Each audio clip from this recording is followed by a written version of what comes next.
soir. 11 leaders politiques soupçonnés d'activités illégales visant à perturber l'ordre public et la sécurité nationale ont été interpellés le 20 juin 2024 en début de soirée. Vous allez avoir les détails dès l'entame de ce journal.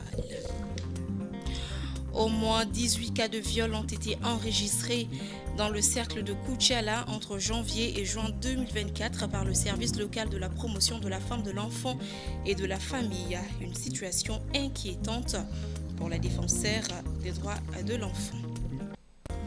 Et en ces débuts d'hivernage, les pluies diluviennes et les vents violents font déjà des dégâts dans plusieurs endroits du pays que vous allez découvrir dans cette édition. Et voilà donc les sommaires.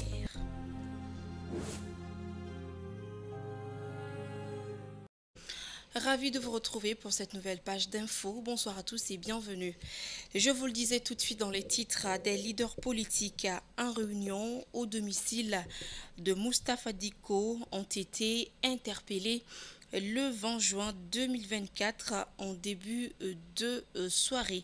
Les 11 leaders politiques, dont des anciens ministres et des professeurs d'université, sont soupçonnés d'activités illégales visant à perturber l'ordre public et la sécurité nationale.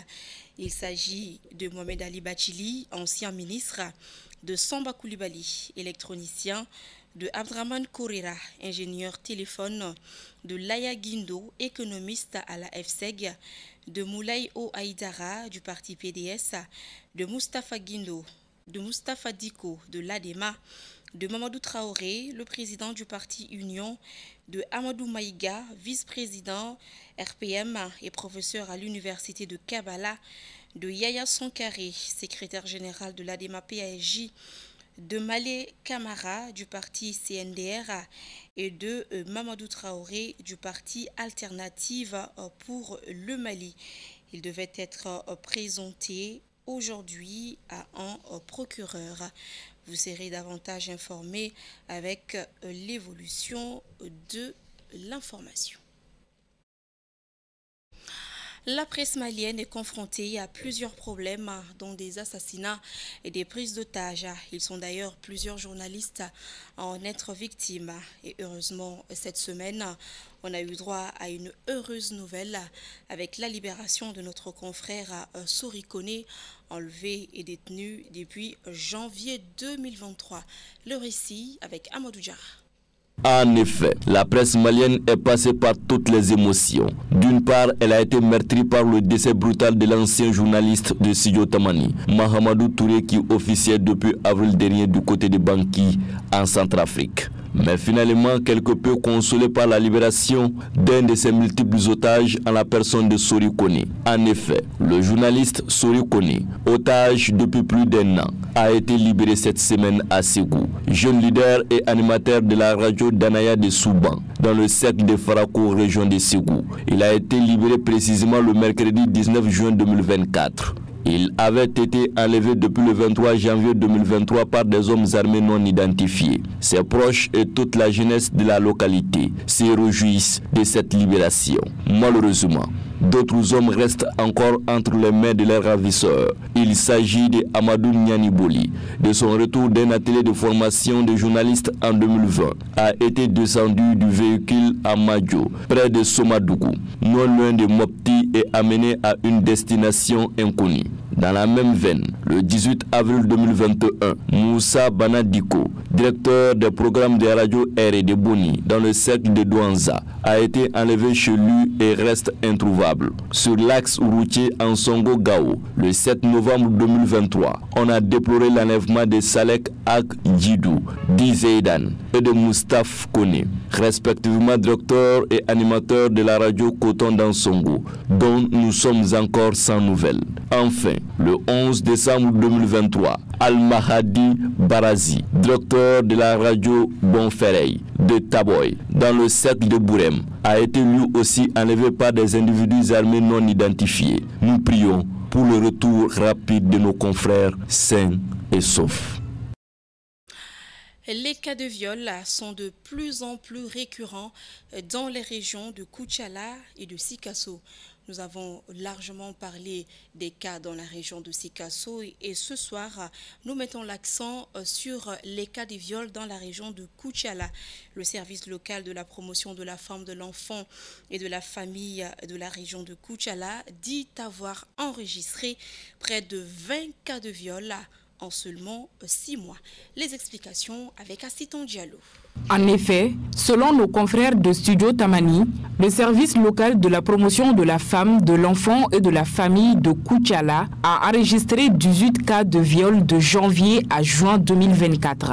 L'information est donnée par la responsable de la structure le 18 juin dernier lors du lancement d'une émission radiophonique sur la sexualité. Selon elle, en 2023, 24 cas avaient été signalés dans la localité. Certains auteurs ont été arrêtés, d'autres sont toujours recherchés, explique-t-elle. Peu avant cette annonce, la Direction régionale de la promotion de la femme, de l'enfant et de la famille a enregistré 9 cas de viol dans le cercle de Sikasso en mai. La même source précise que la majorité des victimes sont des mineurs. Pour remédier à cette pratique criminelle, des campagnes de sensibilisation contre la violence faite aux enfants sont renforcées.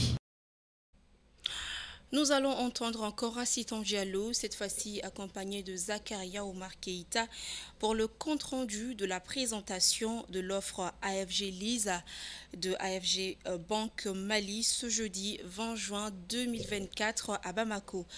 Cette banque propose un élargissement des avantages des produits de meilleures offres à la clientèle, entre autres. La cérémonie de présentation a été marquée par des signatures de partenariat et des projections de témoignages. Le produit Crédit Bail d'AFG Banque Mali, dénommé AFG Lise, est une offre qui consiste à financer un équipement avec ou sans apport du client en payant mensuellement un loyer adapté à son budget. Et à la fin du contrat, le matériel peut appartenir ou pas au client selon sa décision tout en ménageant la trésorerie de l'entreprise. En effet, la nouvelle dynamique d'AFG Banque Mali, qui a été insufflée le 9 mai dernier à Bamako avec le rebranding de l'ancienne BICIM, qui a été dénommée AFG Banque Mali, se caractérise par une approche centrée sur les clients, la flexibilité et l'innovation technologique. Nous avons écouté vos retours et analysé les tendances du marché pour repenser notre offre de crédit bail. Le résultat est tout simplement une solution plus agile, plus personnalisée et plus compétitive. AFG Lise est un ancien produit qui a 6 ans d'expérience. Il est révisité aujourd'hui afin d'apporter plus de réponses aux défis auxquels font face les opérateurs économiques maliens, particulièrement dans les domaines de l'énergie et des équipements miniers. Conçu pour soutenir les entreprises dans un environnement économique en constante évolution, notre nouvelle offre AFG Lise vous propose des conditions financières plus avantageuses, une simplification des démarches, un élargissement de l'éventail des produits et un accompagnement sur mesure. Ces améliorations reflètent notre engagement d'aller au-delà du simple banquier et de vous procurer une croissance véritable pour vos entreprises. La cérémonie a également été marquée par la présentation détaillée des offres de AFG Lise, de la signature de conventions avec plusieurs partenaires et de projections de témoignages de plusieurs clients ayant bénéficié de l'offre.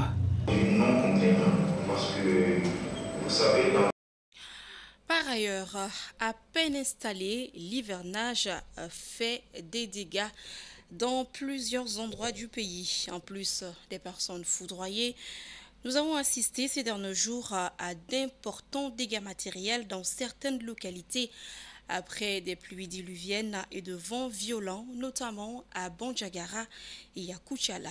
La Sinjakité nous en parle.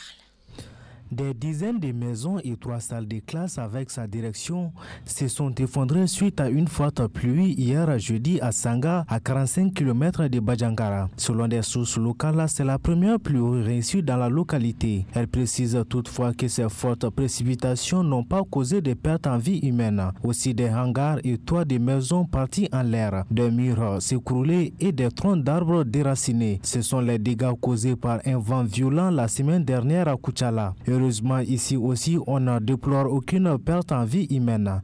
Une semaine en avant, un cas similaire avait fait tomber l'antenne d'une radio de proximité et des panneaux d'affichage publicitaire. Face à la situation, la protection civile et la météo invitent la population à se mettre à l'abri quand il pleut. Il faut aussi intensifier la sensibilisation dans toutes les régions pour éviter des drames. Oui, veuillez suivre les consignes pour éviter des drames. Le groupe d'autodéfense composé de chasseurs d'Onzo du village de Gomosagou dans le cercle de Bankas a repoussé ce jeudi 20 juin 2024 dans la soirée une attaque menée par des hommes armés non identifiés. L'information nous émane de nos confrères de Studio Tamani et selon eux, on ne déplore aucune perte en vie humaine ou de dégâts dans cette attaque. Par ailleurs, la reine Keita et le roi Keita du royaume Keita, Palmer et Bingini organise un grand concert live au stade du 26 mars de Bamako demain samedi 22 juin 2024. L'information a été donnée ce jeudi en faveur d'une conférence de presse pour édifier les hommes de médias en général et les fans en particulier. Et selon les organisateurs, toutes les dispositions sont prises pour faire de ce concert un événement historique. Gabriel Keita. Pour la première fois dans leur carrière artistique, le couple Keita, Palmer et Bigni Bagaga s'attaquent au stade du 26 mars pour un concert live. Pour la réussite de ce premier coup d'essai, Palmer et Bigni invitent leurs fans à sortir massivement. Bon, les innovations sont nombreuses. Moi, j'invite juste les Maliens à sortir massivement. Inch'Allah, on ne va pas trop parler, on ne va pas faire trop de polémiques autour de cet événement.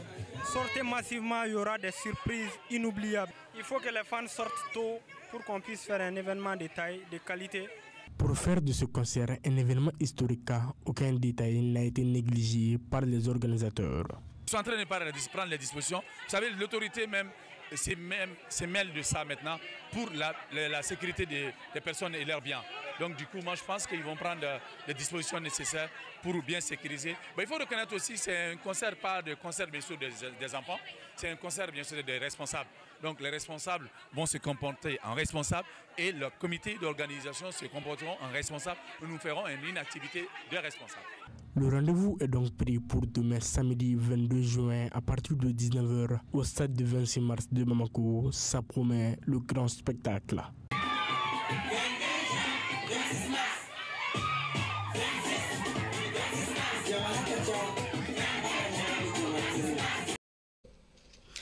Et voilà, cette édition est terminée. Merci à tous ceux qui ont contribué à sa réalisation. Grand merci à vous également de l'avoir suivi. Au plaisir de vous retrouver très très bientôt pour de nouvelles informations. D'ici là, prenez bien soin de vous. Bonsoir.